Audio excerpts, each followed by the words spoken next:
பின்னர் 2026 சட்டமன்ற தேர்தலை முன்னிட்டு பல்வேறு அரசியல் ஆலோசனைகள் நடைபெற்றதாக கூறப்படுகிறது. பாஜகவின் ஆதரவை பெற முயற்சி மேற்கொள்ளப்பட்டதாகவும், அதிமுக கூட்டணியில் மீண்டும் இடம்பெற வாய்ப்புகள் பேசப்பட்டதாகவும் தகவல்கள் வெளியானது.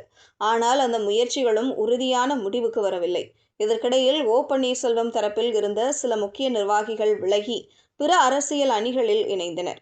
முன்னாள் அமைச்சர்கள் மற்றும் நிர்வாகிகள் பலர் வேறு கட்சிகளுக்கு சென்றது அவரது அரசியல் நிலைப்பாட்டில் சவாலை உருவாக்கியது. இந்த நிலையில் தமிழ்நாடு முதல்வர் மு.க.ஸ்டாலின் அவர்களை பன்னீர்செல்வம் சந்தித்து பேசியது கவனத்தை ஈர்த்தது. ஒரே நாளில் இருமுறை சந்திப்பு நடந்தது. இந்த சந்திப்பில் தனது ஆதரவாளர்களுக்கு தேர்தலில் போட்டியிட தொகுதிகள் வழங்குமாறு அவர் கோரிக்கை வைத்ததாக தகவல்கள் தெரிவிக்கின்றன. அதற்கு பதிலாக திமுக சார்பில் போட்டியிட விரும்பினால் உதயசூரியன் சின்னத்தில் போட்டியிட வேண்டும் என கூறப்பட்டதாக கூறப்படுகிறது.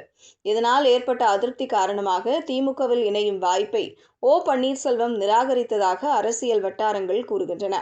மேலும் அவர் இந்த தேர்தலில் தானே நேரடியாக போட்டியிட திட்டமிடவில்லை என்றும், தனது ஆதரவாளர்களுக்கான அரசியல் வாய்ப்பை உருவாக்க முயற்சி செய்து வருகிறார் என்றும் தகவல் வெளியாகியுள்ளது.